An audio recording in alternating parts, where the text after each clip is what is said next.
उपवासात गोड खायचंय मग ही रताळ्याची मिठाई नक्की बनवा. कमी साहित्य आणि अप्रतिम चव. तोंडात विरघळणारी झटपट आणि पौष्टिक उपवास रेसिपी. तर चला बघूया. तर मी हे रताळे उकडून घेतलेले आहेत. 3 रताळे घेतलेले. छान उकडवून हे थंड करून घ्यायचे आहेत आपल्याला. त्याच्यानंतर ह्याचे मी हे अशी साल काढून घेणार आहे. जे आपण बटाट्याची कशी साल काढतो त्या पद्धतीनेच हे साल काढून घेतलेले आहे.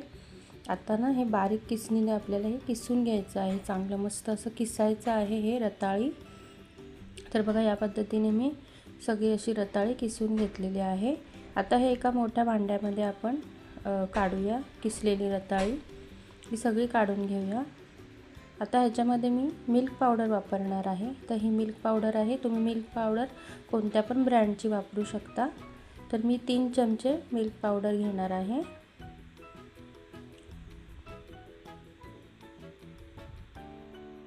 तर बघा हा 3रा चमचा आपण मिल्क पावडर आता टाकून घेऊया. तर एकूण 3 चमचे आपण मिल्क पावडर वापरलेली आहे.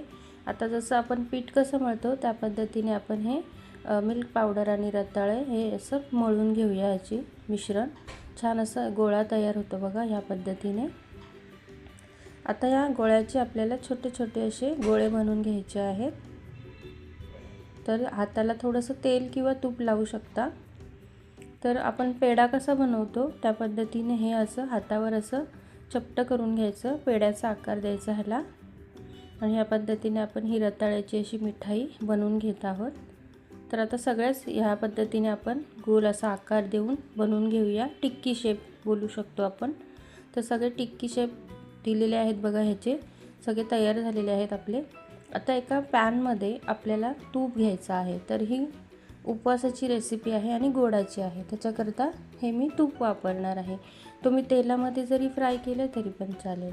तर मी 2 चमचे तूप घेतलेलं आहे. तूप छान तापलं गरम झालं की आपल्याला ही जी आपण टिक्की बनवून घेतलेली ते आपण ह्याच्यामध्ये अशी फ्राय करून घ्यायची.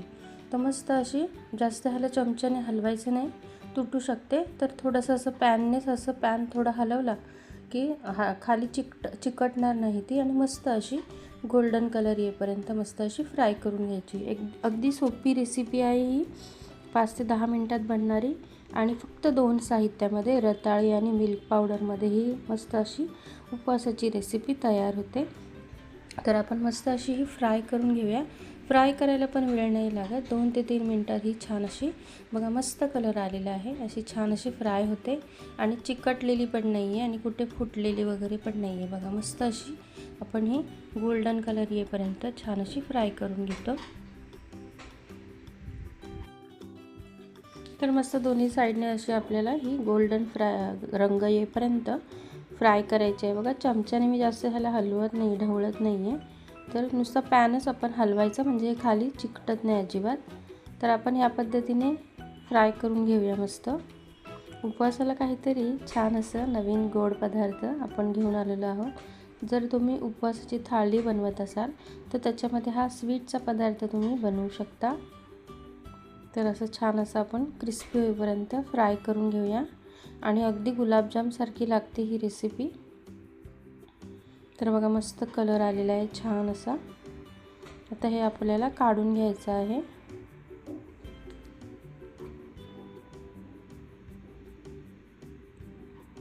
तर आता बघा मी हे काढून घेत आहे.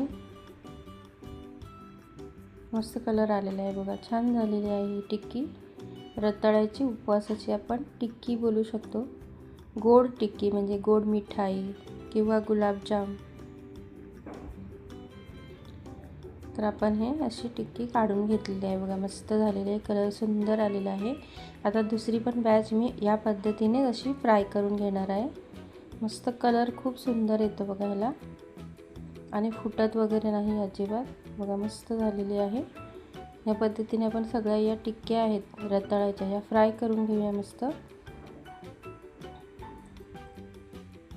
आणि काढून घेऊया.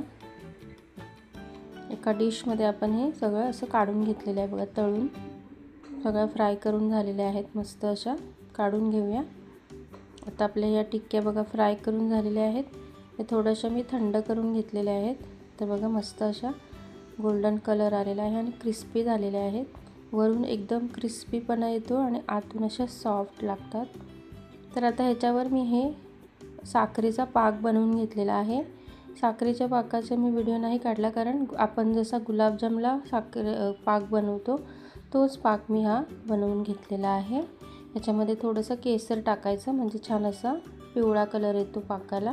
आणि हा सगळा असा पाक, तुम्हाला जास्त गोड आवडतं आहे तर म्हणजे पूर्ण पाकामध्ये डीप करून तुम्ही खाऊ शकता, जसे गुलाबजाम असतात. किंवा नुसता वरून जरी तुम्ही असं ओतला, त्याच्यामध्ये डीप करून नाही ठेवलं, नुसता वरून साखरेचा पाक टाकून असंच खाल्लं तरी पण चालेल. तर बघा मस्त तयार झालेली आहे, एकदम सॉफ्ट, अगदी गुलाबजामसारखीच लागते टेस्टला. तर तुम्ही पण हा पदार्थ ह्या आषाढी एकादशीला नक्की करून बघा आणि कसा झालेला एक कमेंटमध्ये नक्की सांगा. व्हिडिओ आवडला असेल तर लाईक करा. चॅनलवर नवीन आला असाल तर चॅनलला सबस्क्राईब करायला विसरू नका.